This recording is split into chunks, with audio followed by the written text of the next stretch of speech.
Hello guys, welcome to Hang with Oma. It's your girl Oma. Thank you for clicking to watch and thank you for subscribing to my channel. If you haven't already, is that red subscribe button by the right of your screen. Please click it and then the notification bell that pops up beside it. Select all so that you'll be notified every time I upload. And if you're a returning subscriber, thank you for always coming back. You are the real MVP. You know I'll always shout you out. Thank you so very much. I appreciate the love and the support you guys have been showing me of late. Like, you're amazing, okay? You are amazing. Anyways, please take a minute to tell this baby mama she's looking good in the comment section. I'm feeling myself today. 2 weeks postpartum and I had time to wear makeup. So nobody's telling me anything today. I look good. I look real good. If you're new here, welcome. My name is Choma Onya. I make YouTube videos from Lagos, Nigeria, and I am a mom of 2. In this channel, I do vlogs, I do recipe, I do sit down chit chat, get ready with me, all that good stuff. So please go ahead and join my family by subscribing, okay? So as I was saying before, I welcomed the newcomers. If you're here before, you already know I just had a baby, and I want to talk about having a child during this pandemic period. I already knew that I was going to give birth to elective CS, and the fear of the lockdown when Lagos was on lockdown was real for me, because knowing very well that I was going to have a surgery, I was going to have a newborn at home, I have an active toddler, and I have a home to run, and then nobody is going to come and help me take care of myself and keep things in perspective at home was mentally draining, to say just the least, for myself. So I had to mentally prepare myself to be able to take on to that responsibility and the challenge. And I will tell you a couple of things that I did to help me, settle into the fact and adjust.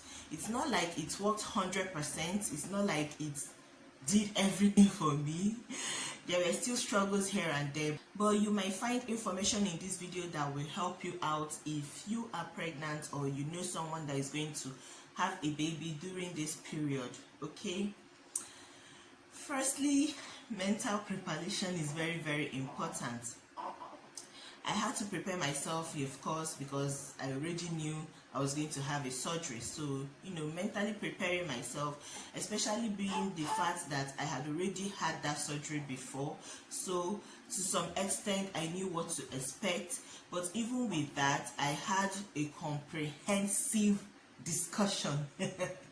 I had to involve my gyna with discussion. I asked a lot of questions. I wrote them down so that I don't forget anything that I feel is important for me to ask. No question was too stupid for me. I asked, what is the worst case scenario? What is the best case scenario? How long do you expect me to stay? When can I do this? When can I do that? Being the fact that I've already gone through CS before, like I said, I knew some things that I shouldn't do, like taking water. If you've not seen my CS story, I'll put that in the description box below so that you can watch it and know what happened in my first CS, okay? So I already knew I wasn't supposed to take water for a certain period of time. I asked even though I already knew, because I just wanted to get things mentally arranged in my head. So having the answers to all those questions meant being better prepared for me, because you know how many days the hospital is expecting you to stay, so you plan for that number of days. You know how they operate. I even had to take a tour to see the available rooms, wards in the hospital and all that, just to help me prepare mentally and physically, of course. And another thing that I did that helped me was I planned to have a private ward. Being especially in this pandemic period, I didn't want to stay in the general ward where you will share with other people. Those other people will probably have visitors, and you're exposed to more people. So one of the things I was worried about is that the baby that is coming does not have immunity, and I didn't want to expose the child to the world, just especially during the pandemic period. So yeah, I opted for a private ward because myself and my family will be in the hospital, and I didn't want us to be exposed to the general public in the hospital. So yeah, that was another thing I did that helped me. And other things that I did to help me relax mentally, especially this period, was I went to the hospital with a lot of detergent, bleach. I had a wipe, a pack of wipe. I had to pour bottle of alcohol in it so that I can use it to wipe down surfaces, my hands, bed handle, things that people generally just touch, handles of door and things like that. So I had an alcohol wipe, so to say. Yeah, and I had lots of nose masks, I had gloves, I had bleach. I don't know if I've mentioned that before. So those things that will help. As I got to the hospital, I wiped down surfaces, I wiped down even the bedroom. They were telling me, "Madam, relax, a cleaner is going to come and do it." But I am happy that I went with all those things, because the cleaners did come, they did clean. But you know how they are cleaning the hospital floor surface and you're perceiving antiseptic or disinfectant? I didn't perceive any of those things. So I was grateful that I had mine. I don't mind cleaning the hospital floor as long as it is where myself and my family are staying. So yeah, I cleaned, I didn't mind. I wiped surfaces, I didn't mind.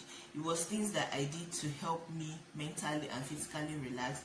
Was I overreacting? Maybe. But the thought that for sure this place is clean helped me. Okay. And after the surgery, I was given some sleep medication so that I can sleep for a while.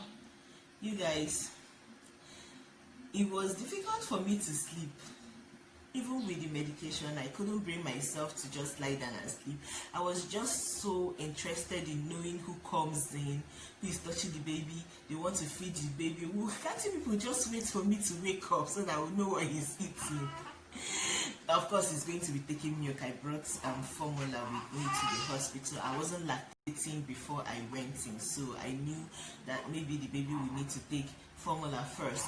But I thought I would be the one to do that, like leaving for a few more hours. The dinner was left for almost 4 hours before he could have his first meal. But this particular baby, no, he came out hungry. So yeah, I understood they had to feed him, but I didn't want to be sleeping and all those activities happening. I don't know if what I'm saying is making any sense. So I was battling with the sleep medication, and the nurses were so upset with me. They were like, "Madam, sleep now, we don't give you medicine for sleep. I beg, sleep, relax, you need to rest." And of course I was sleeping on and off, and just so I don't know, Sha. What I'm trying to say is that if I hadn't taken all those precautions that I took, maybe it would have been worse. Okay, maybe, just maybe, it would have been worse. So yeah, those are the things that I did that helped me to maintain some sort of sanity in a public place, giving birth in a pandemic period. So yeah, if you have gone through this, or you know someone that have gone through this, like me giving birth during this pandemic period, what did you do to help you mentally? What did the person you know do to help them mentally, physically, during this period? Share with us in the comment section. You might be helping someone out. Thank you. So if you've watched to this particular moment, I know this is a very short one. Yeah, I planned for it to be so. So if you've watched till now and you've not subscribed, be cool, join my business, subscribe to my channel, and beg, hit that red subscribe button somewhere here, and then a bell will pop up beside it. Select all so that you'll be notified every time I upload. Thank you so very much for watching. I'll see you in my next one.